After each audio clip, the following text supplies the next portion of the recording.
Okay, so today we're going to start talking about Chapter 5. In Chapter 5, we're going to be talking about polynomials.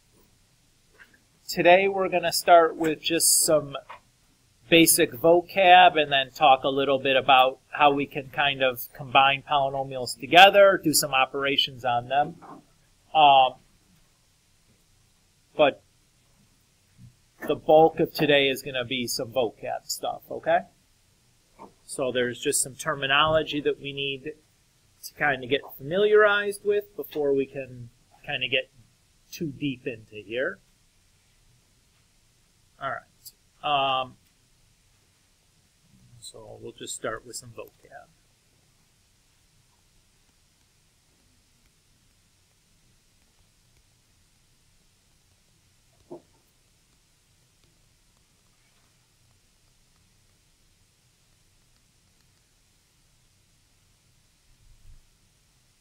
Oh, excuse me.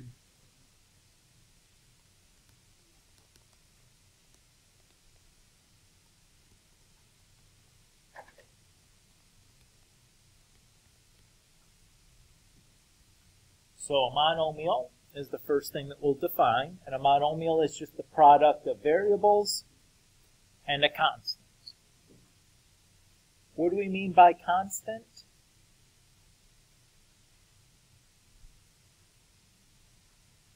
Harley?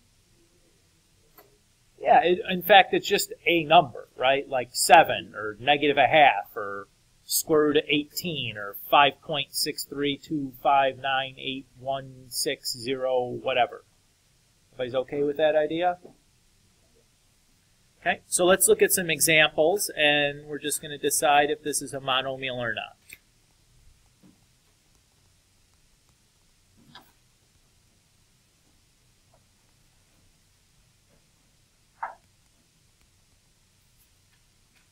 Well, 5x. Is that a monomial? Does it meet the definition? Yeah, right? That's just a number times a variable, right? That's a monomial.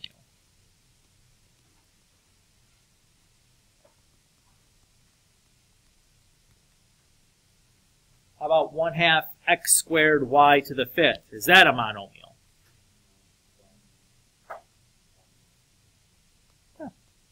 That is a monomial, right? It's a number, 1/2 times a bunch of variables, right? 2 x's and 5 y's, right? 1/2 times x times x times y times y times y times y times y. I think I said 5 y's. That's a monomial.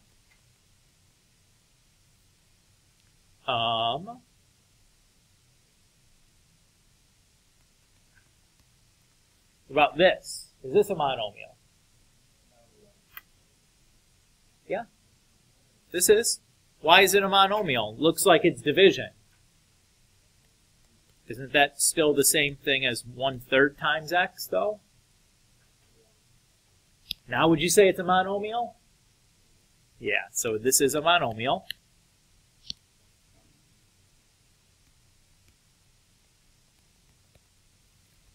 How about this? 3/x.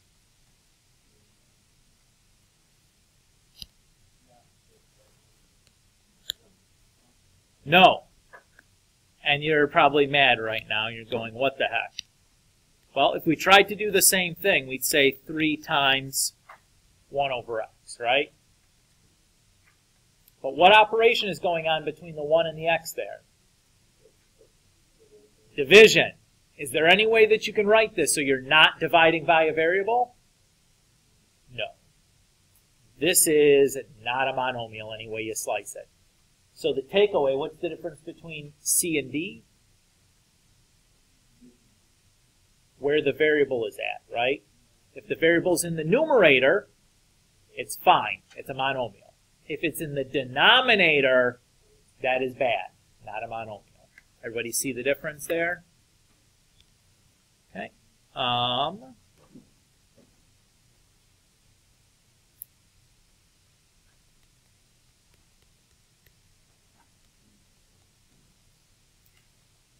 What about negative 5 times the absolute value of y, or absolute value xy squared? Is that a monomial?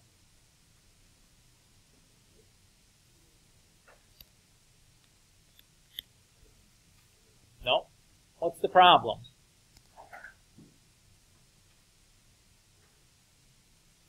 What's the definition of a monomial again? Product of variables and a constant. Does it say anything about absolute values being okay? No, right? The only operations we can have are multiplication. We can't have another additional thing going on like absolute value or something.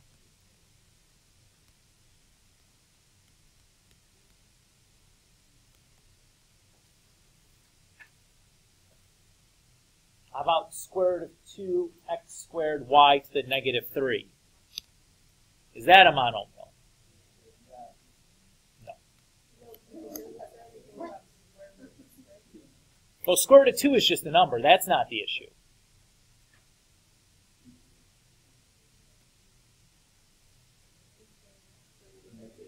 Yeah, the negative exponent is the issue.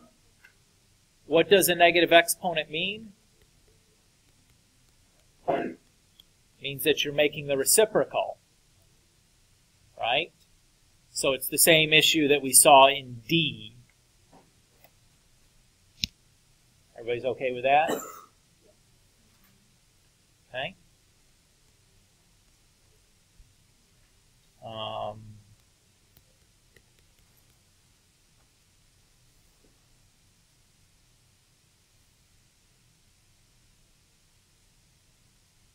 Is this a monomial? Nope. What's wrong with this one? It's the 1/2 in the exponent, right? What does x to the 1/2 mean? I'm not really sure, but it sure as heck isn't like a full variable, right? It's not just a variable times a constant. That 1/2 in the exponent means something.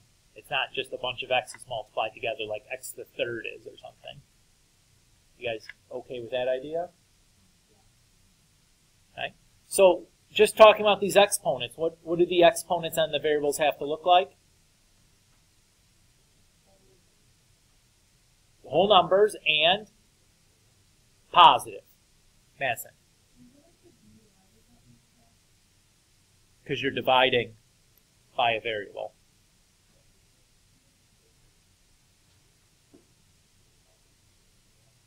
Good. So on these monomials, the exponents have to be positive whole numbers on the variables. Do they have to be positive whole numbers on the constant part, though? No. So, for example,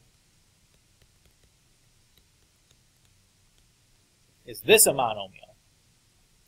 Yes. But I have this negative 1.8 as an exponent. Let's attach to the constant. It's fine. Negative 5 to the negative 1.8 is just some kooky decimal. We don't care what that kooky decimal is. It's a number. That part is fine. Right? We just have a number times some variables. Okay. Monomial. What do you guys think? We think we got it? What a monomial is?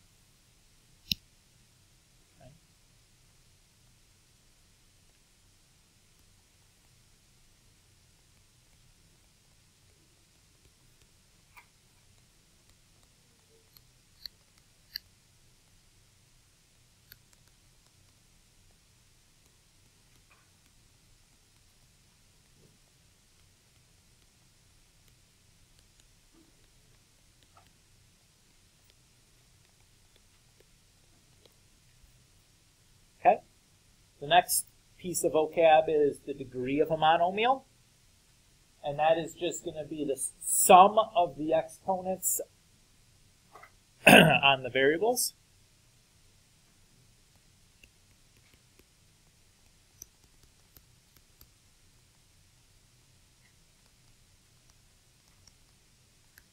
So let's do some examples to kind of get a feel for that.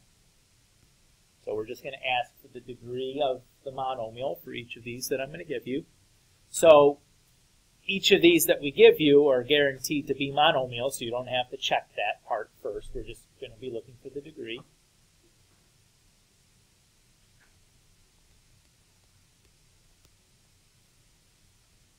So 5x squared y to the third. What's the degree here? 5. How'd you get 5? Yep. Good. Just wanted to make sure it wasn't because the coefficient was 5. That was maybe a poor example choice.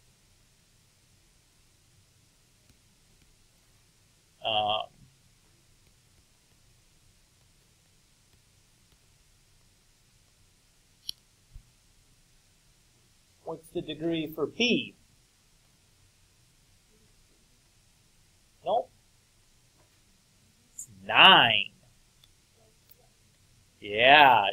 So the degree is 1 plus 3 plus 5 is 9. Don't forget there's actually a 1 there on the exponent of the x's that we don't write, but we know it's there. Everybody's okay with that? Okay.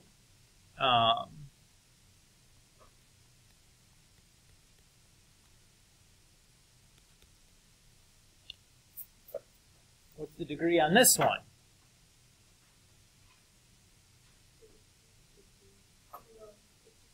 It's 12. Why is it not 15? Yeah, because the exponent of 3 is attached to a constant. We don't count those when we look at the degree for the monomial.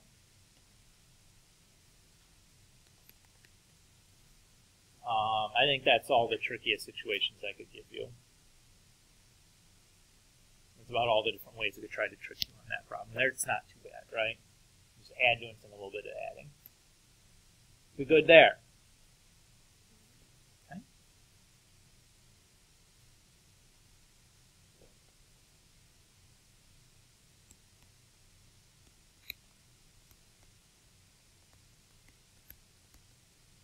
Oops. Oh, that's embarrassing.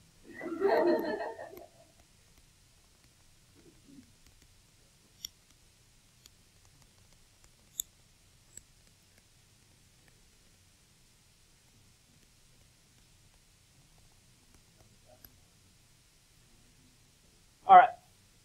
Next definition. A polynomial is the finite sum of monomials.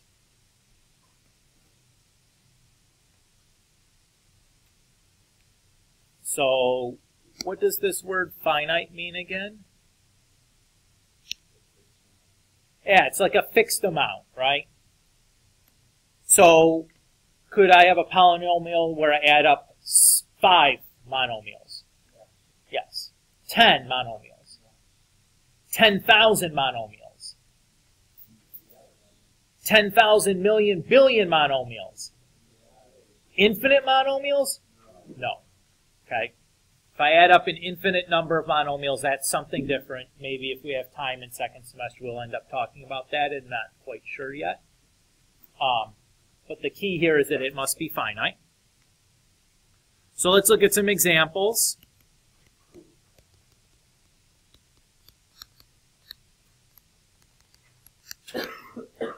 So just like before, we're going to just ask the question, is it a polynomial?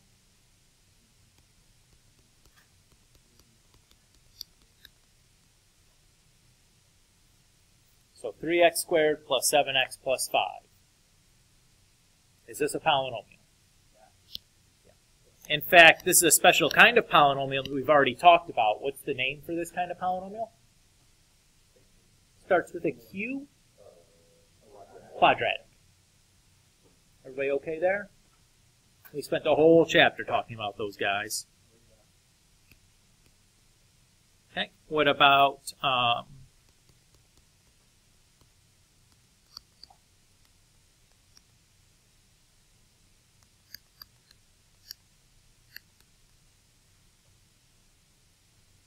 Is this a polynomial?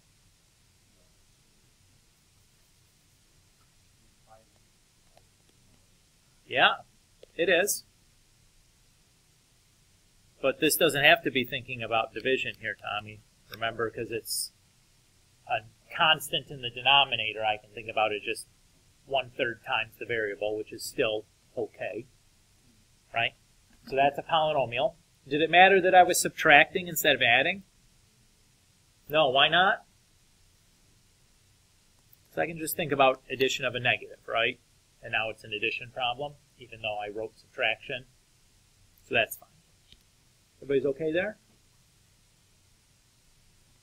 Okay.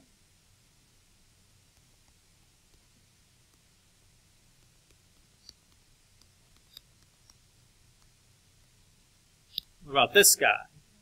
No. Okay, good. Why not? Yeah, that's not a monomial. That has another special name. We'll talk about those things later. Yes? Lee Lindsay is here. Yes.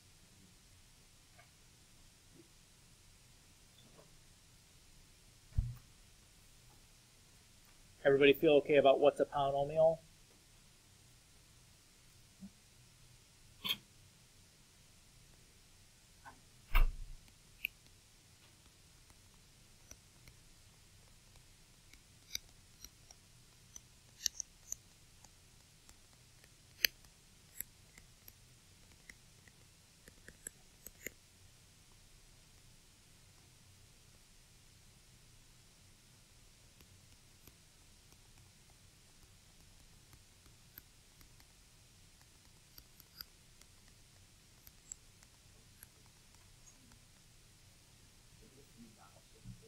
What do 3 dots like that stand for?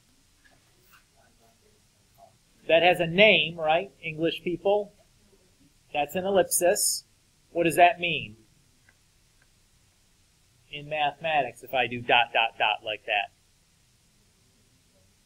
Like the pattern kind of continues. So what is the pattern going on here?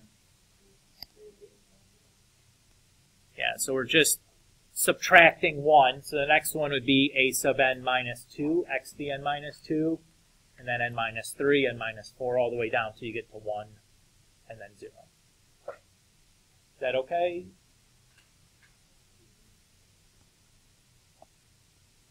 So when we look at this,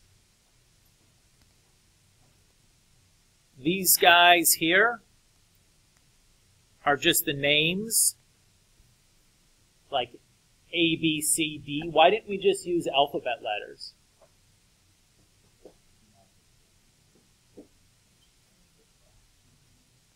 Well, for the quadratic, we just said ax squared plus bx plus c, right? Why didn't we just use the same idea here? How many letters are there in the alphabet? 26. How many terms can be in my polynomial? Or how many monomials can be in my polynomial? More than 26, potentially, right? What do we do if there's like 34 things in my polynomial? We run out of letters, right? How do we avoid that? Is we use a number to differentiate. So we can do a sub 32, a sub 31, a sub 30, etc. We're never going to run out of variable names. Or constant names, I guess I should say. Is everybody okay with that idea? Okay. So a little bit of vocab here associated with this.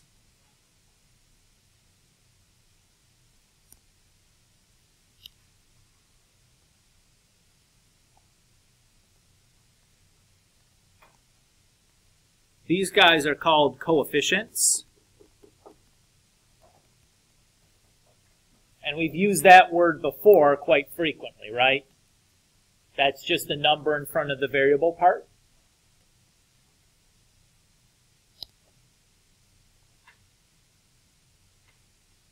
Each of these monomials are called a term. So each of those are terms. Everybody's okay with that idea?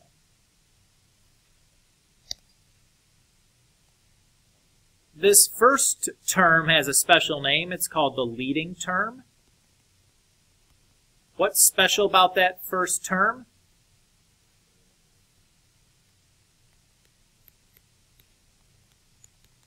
It has the biggest exponent, right? If the first term is x to the n, and everything, all the terms after that are n minus something, we know that, that's got to be the biggest exponent.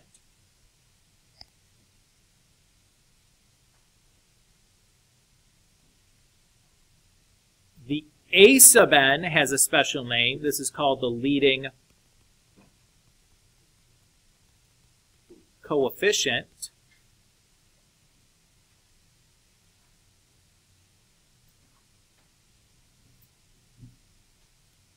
Everybody okay there? So the coefficient on the leading term is the leading coefficient. Hopefully that naming convention makes sense.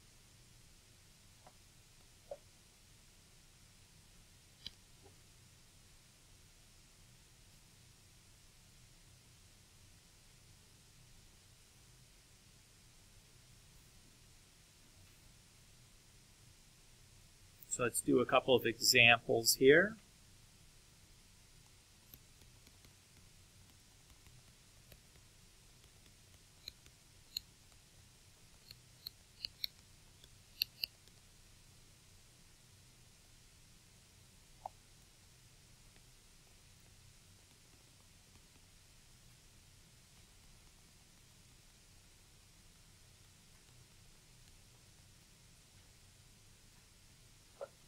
Ooh, there's one other piece up here.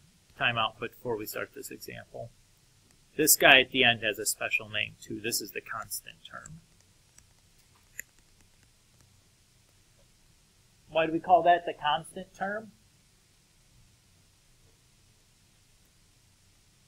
Look at it. Is there any x with it? No, it has no variable. So it's the constant term.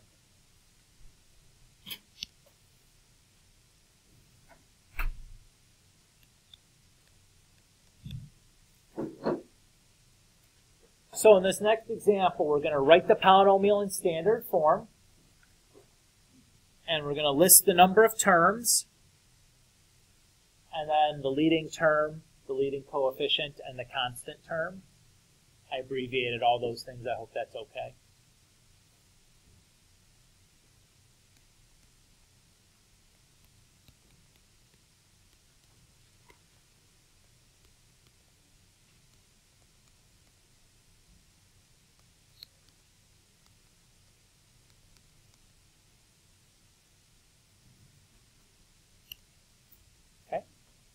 So let's say we have the polynomial 10x squared minus 15x to the 7th plus 8x minus 2x to the 5th plus 1. First thing we wanted to do is to write that in standard form.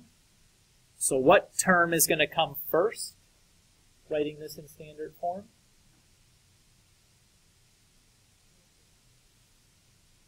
Which one?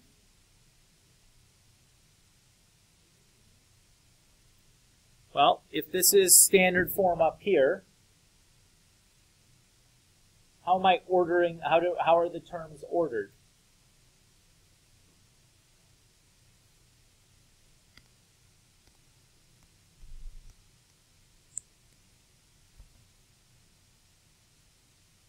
What's going on with the exponents? On the variables? It's going biggest to smallest, right? The first one is n, the next one's n minus 1. That's just the smallest next one. And then next one would be n minus 2, so it's the smallest one after that. We're just descending order, right? Does everybody kind of see that? All right. So what should we start with here?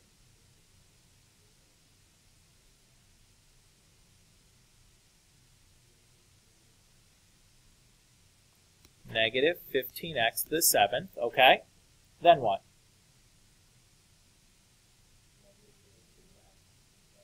Negative 2x to the 5th. That's good. Then what? 10x squared. 8x plus 1. That's my standard form. Everybody okay there? So I just went from biggest exponent to smallest exponent. Easy enough. What's my leading term then?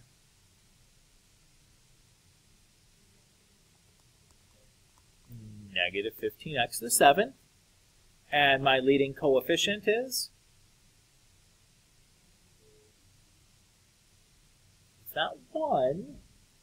Negative 15. The constant term is 1.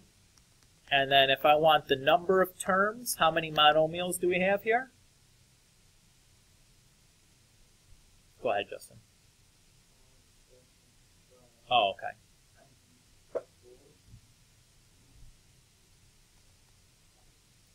5.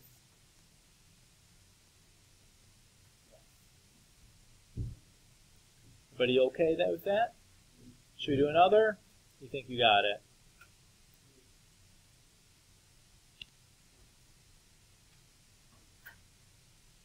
Should be easy, right? We'll do one more.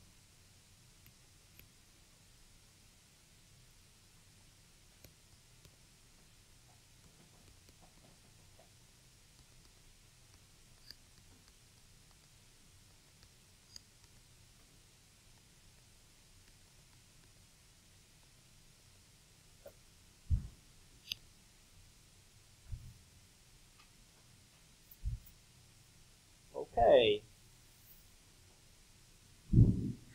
Standard form. What's coming first? Okay, then what? Okay.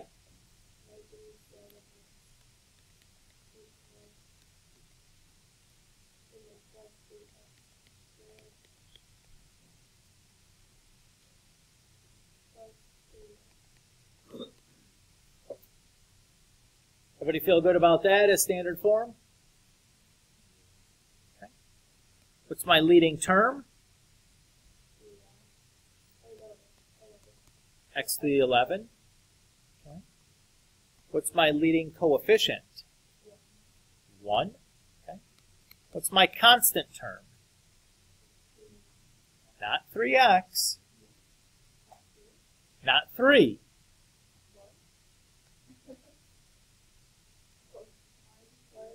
Well, what is the constant term if we go back and look? Does it have a variable attached to it? No. So what would the constant term be here? We have like a plus 0 we can imagine at the end. I should write that in a different color. Okay with that? And then what is the number of terms then? It's not 6, it's still just 5. We're never going to count the zeros because technically speaking we could just put like a bunch of zeros out here, like 0x to the 12th, and then all of a sudden now we have an infinite number of things added together, and that's no bueno. So still just 5. They have to be non-zero to count. Okay there? Okay. Next thing up is the degree of a polynomial.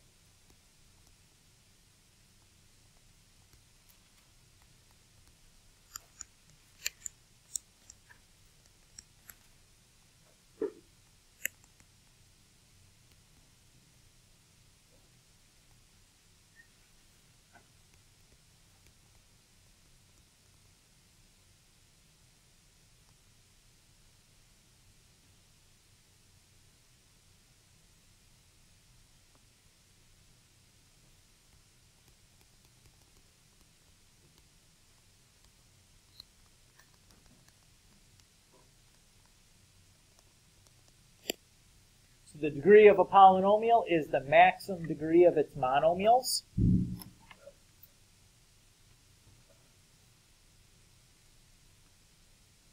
Let's look at an example.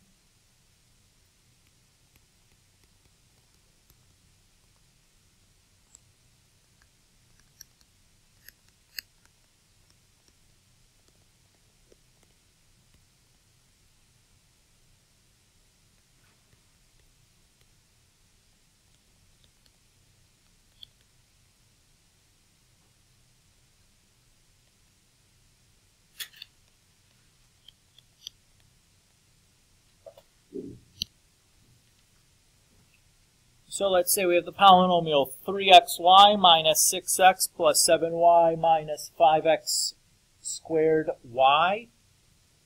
Let's make that a little bit. What's the degree for this polynomial?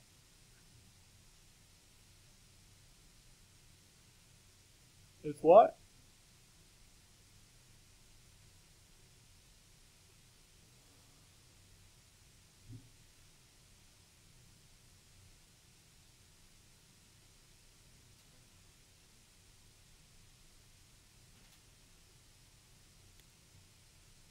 Degree is 3. So if I look at this first monomial, what's the degree here? 2. If I look at this one, if I look at the next one, if I look at the last one, 3. What's the biggest degree of the monomials? The 3. That's the degree for my polynomial. Everybody okay on that? So if you can do the degree of the monomial, you can definitely do the degree of a polynomial because you just look at all the monomials and whatever has the biggest degree, that's the degree for the polynomial. Let's try one more.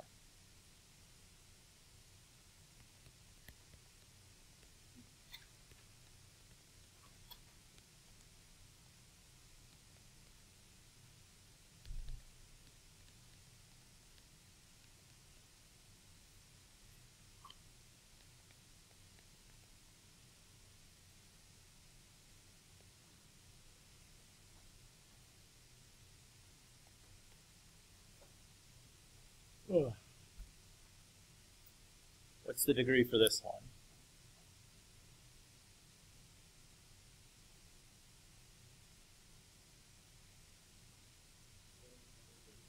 Yep. Did it matter that I had 2 monomials, both with degree 13? Nah. Still the biggest degree I had there is 13.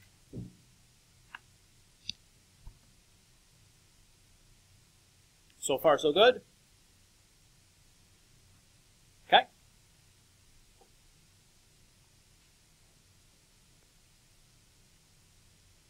All right. Next up, we're going to look at some operations on polynomials.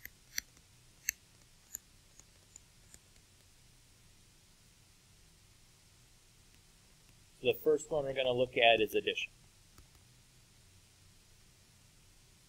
Actually, let's do this first.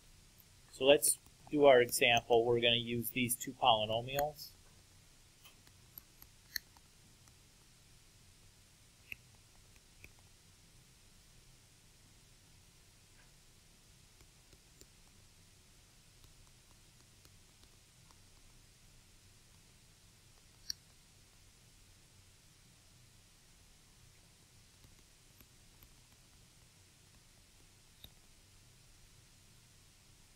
So let's say we're going to talk about addition. So if I want the polynomial f plus g of x, how am I going to figure that out?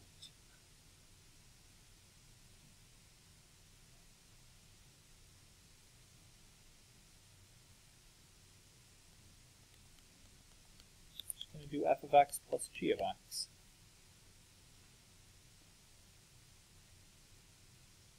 So in other words, what's this boiling down to?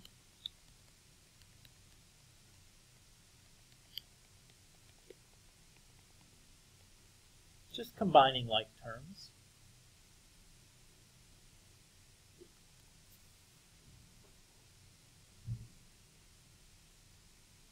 Justin. Sure.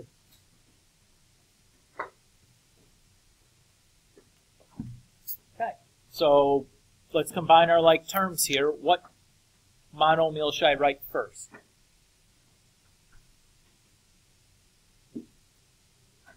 X to the fourth. Why that?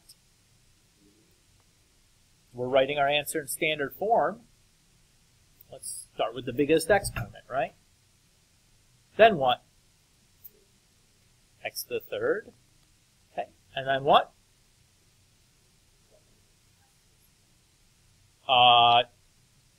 Well, look at what happens with the x squareds.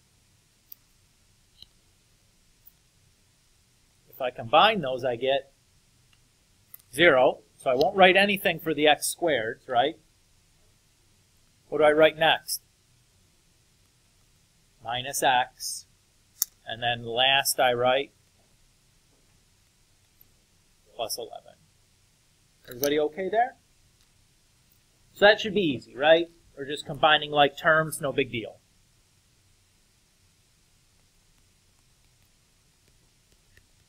What if I wanted to do subtraction? Well, if addition, we just add them. Subtraction, we're just going to subtract them.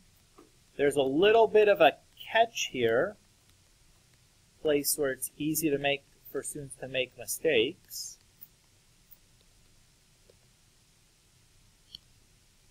And that is making sure that we apply that subtraction to every term in our polynomial. Very tempting for a student to just subtract the leading term and not apply the subtraction to all the terms. We do need to make sure that we're being careful about that.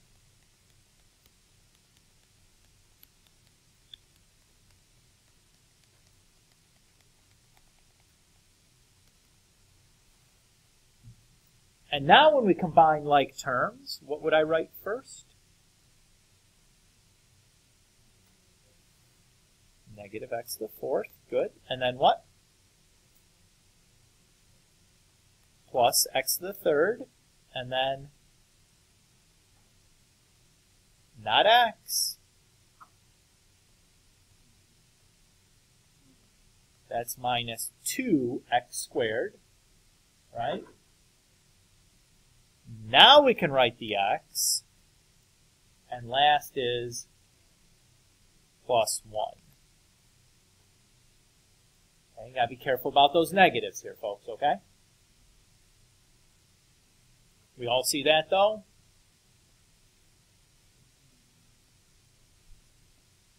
Okay. What if we want to talk about multiplication? So f times g of x, well, surprise, surprise, is just going to be f of x times g of x.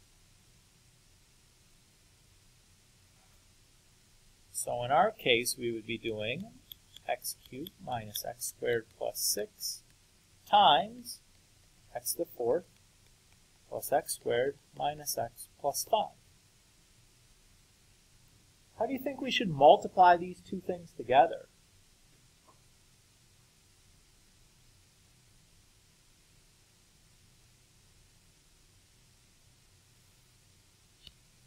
Well, we could do like a modified FOIL and do like multiply every term in the first polynomial by every term in the second polynomial.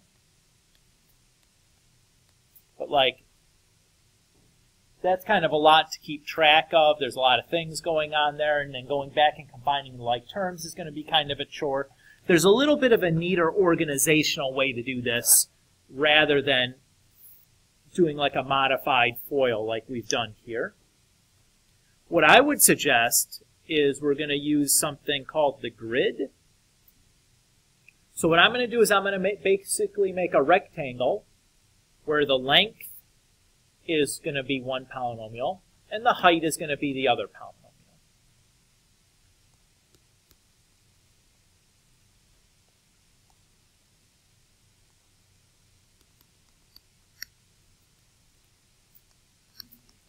Now notice here that I put in this 0x in between the x squared and the 6.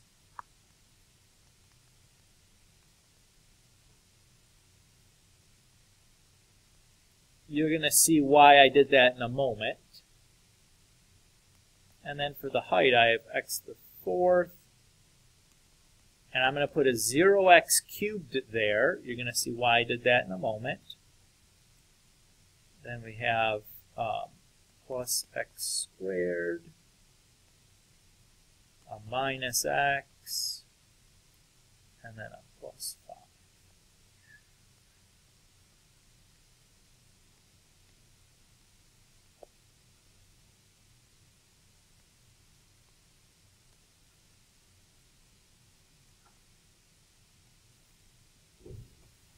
So this is going to be what my setup looks like. So far, so good? Everybody kind of see what I did there?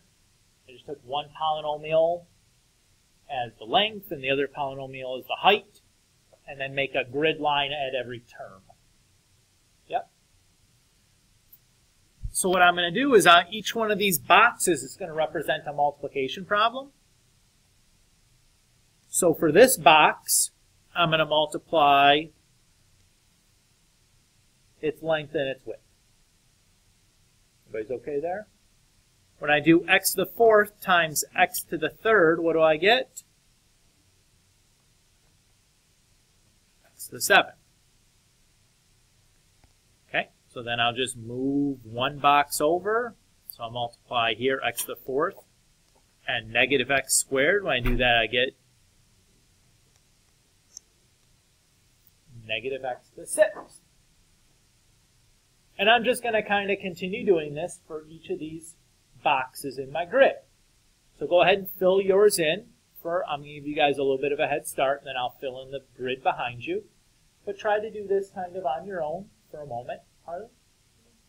Sure. I'll give you like a minute or so head start here, and then I'll start filling things in behind you.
Okay, so I'm done filling my grid in.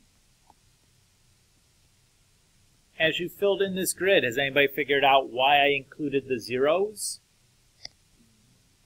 Why did I include those zeros?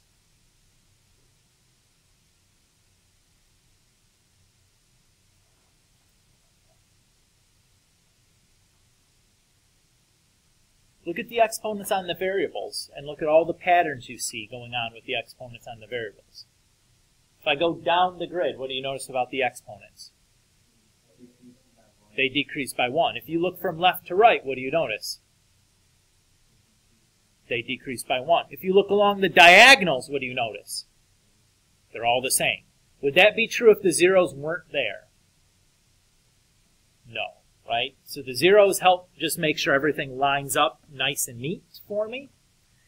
And really the big advantage here is that all of my like terms are on these diagonals. Actually, let's not circle. Maybe we'll just do this. All right? So when I finally want to take this grid and turn it into a polynomial, I'm just going to add along those diagonals. So I'm going to have x to the 7th minus x to the 6th plus x to the 5th plus 4x to the 4th plus 6x to the 3rd plus x squared minus 6x plus 30.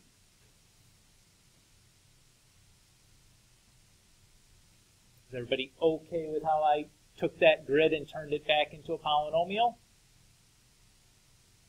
And isn't the grid nice in that you can make sure you multiplied every term to every other term? Because if you didn't, you'd have an empty space in your grid. It's not likely you'd forget to do some multiplication if there's a spot to do it. And when I will go back to try to collect like terms, if I had done this by hand, I would have had, or done this using like a modified FOIL, I would have had 12 monomials to sort through looking for things to add together. Here, I don't have to look for things to add together. I know exactly where they're going to be. They're just going to be on these diagonals. So I don't have to even go hunting around for the things to combine together. They're all just right there. So the bigger these polynomials get, the better this grid is in terms of keeping things compact and organized. Does everybody kind of see the advantage there? And not to say that you can't just do like a modified FOIL, but it just like, this to me seems so much nicer in terms of keeping things organized. Everybody okay with that idea?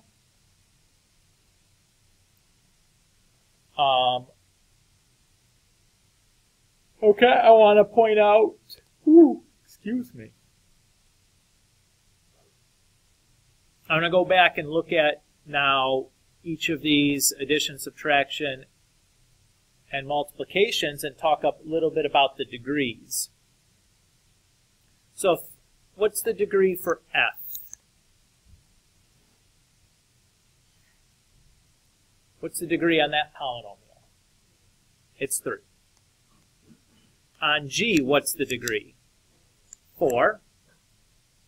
If I look at the degree of f plus g, what's this degree? 4, right? Everybody can kind of see that? What's the relationship between the degrees of f and g and the degree of f plus g? Does anybody see a relationship there?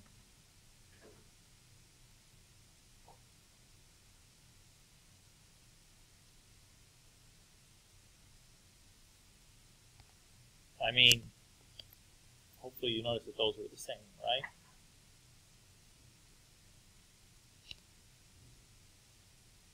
So this is what's going on. The degree of f plus g is going to be related to the maximum of the degree of f with the degree of g.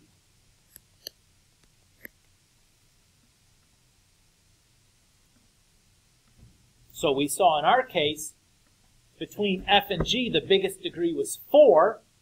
That was the degree of f plus g. What symbol should be here? Is it always going to be an equals?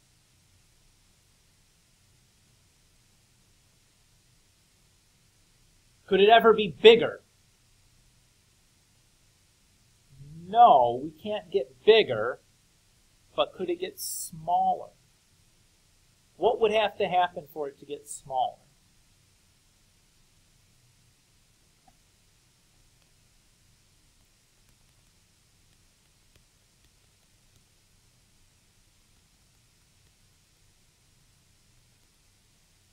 What if this was f and this is g? These are both degree 2. F plus g is going to be x plus 1. That's a degree 1, right?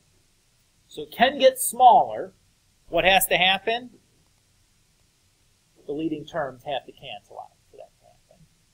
So this should be less than or equal to. It could be equal. Probably most of the time it would be equal, but it doesn't have to be. If those leading terms cancel out, then it would be this.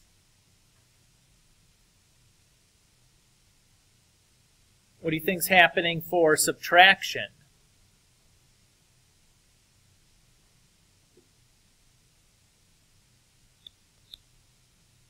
It's the same relationship. Hopefully that's not hard to see why.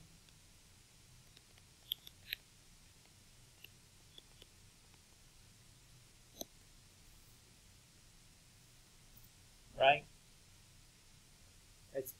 If subtraction is the same thing as adding a negative, then it's going to work the same way as addition. So negative of a polynomial doesn't affect its degree, so it's going to be the same thing. Let's look at the multiplication here. What's the degree for my f times g here?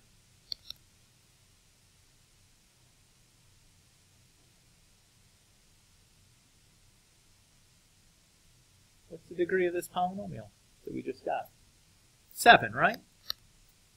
Remember the degree for f was 3 and the degree for g is 4. You guys see a relationship between 3, 4, and 7? Yeah, it seems like that's adding, right? It turns out that that is true, and it's always true. It's the degree of f times g is just the degree of f plus the degree of g.